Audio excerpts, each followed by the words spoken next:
I'm a chartered financial planner, and I'm telling you, if you're in your 20s, you need to start paying into a pension. You'll have heard of a pension, but do you really know what it can do for you? Now, for most people, they hear the word pension and they stop listening.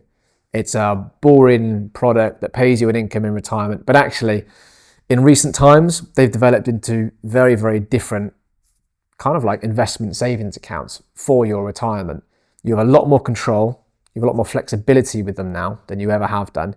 And you need to get to grips and be familiar with your own pension. So here's the cold hard numbers. If you started saving into a pension at age 25 at £300 a month as a basic rate taxpayer, you would have accumulated, if we assume an average growth rate of 7%, by age 65, a pension pot with £990,000.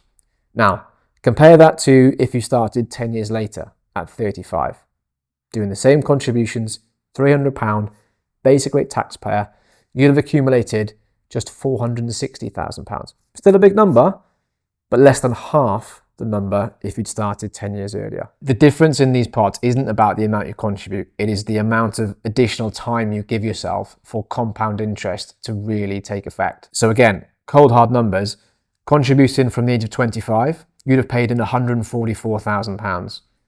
If you started at 35, you'd have contributed £108,000.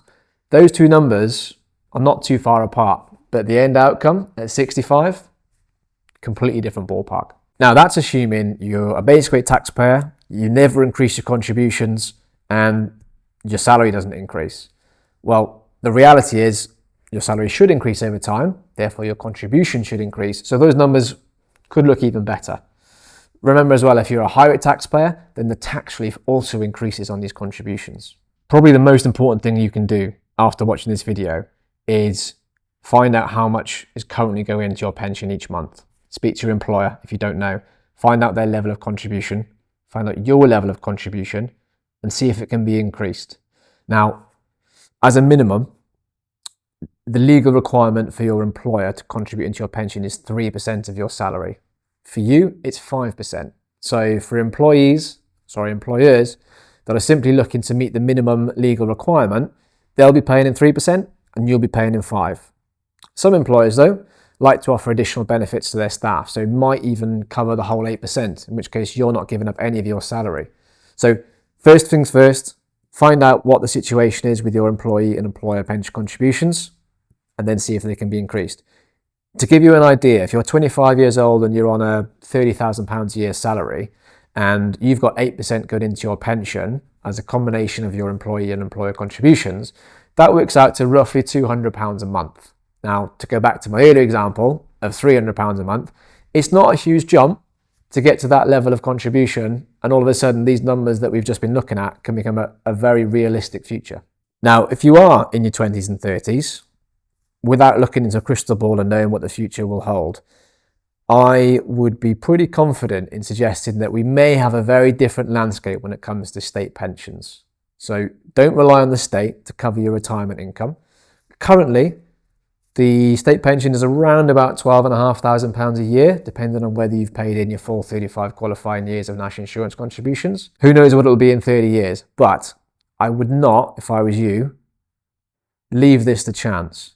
Take matters into your own hands, pay your future self so you don't need to worry about what the state pension is. It's a very current topic in the news around welfare benefits and state pensions and the unaffordability of the benefits that this country pays in the UK.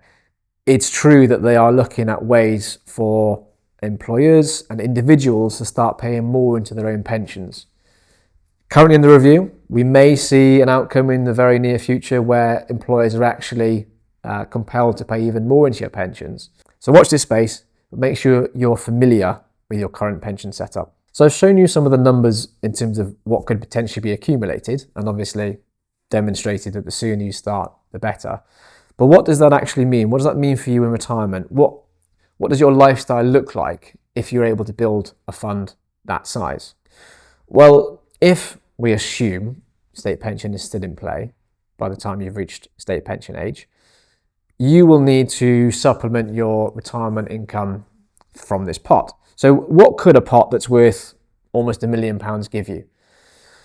There's lots of options now with pensions around how you can flexibly draw down from it. Previously, you essentially would buy an annuity on the day you retire, and the insurer would take all the capital and they'd guarantee you an income for life.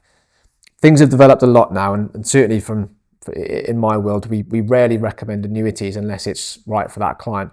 More often than not, we're looking at something called Flexi Access Drawdown, which essentially gives you the control to draw down a sustainable level of income that you choose. Now you can dial this up, dial this down, switch it on, switch it back off, but ultimately your needs are what dictate the income that you require. So let's say you need an income of £50,000 a year.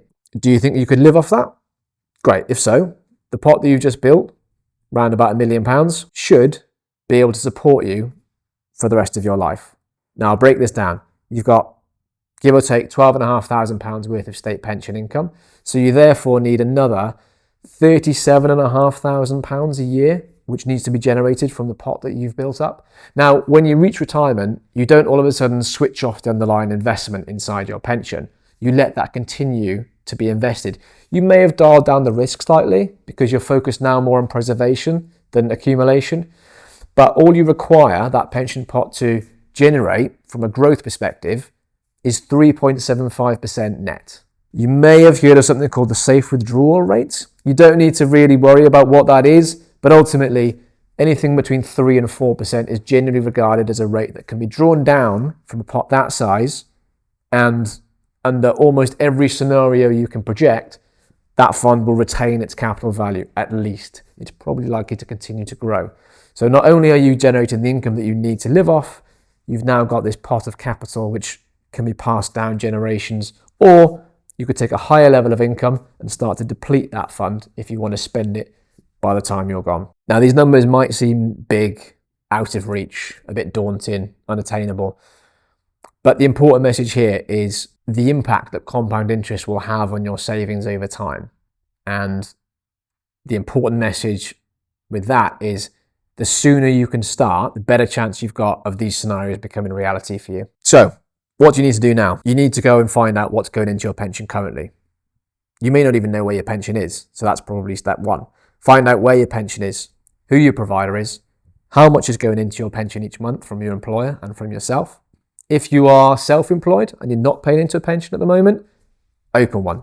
You can do it in 5 minutes online. Google good pension providers and you'll have a whole list of them that you can research and pick from. And if you're in your 20s, you've got a very long time horizon before you can even access these funds. So in terms of the level of risk that you should be taking, and when I say risk, essentially I mean how much exposure of the investments inside your portfolio do you have to the stock market? Out of all the asset classes we talk about, stock market, commodities, bonds, cash, the stock market has consistently outperformed everything else.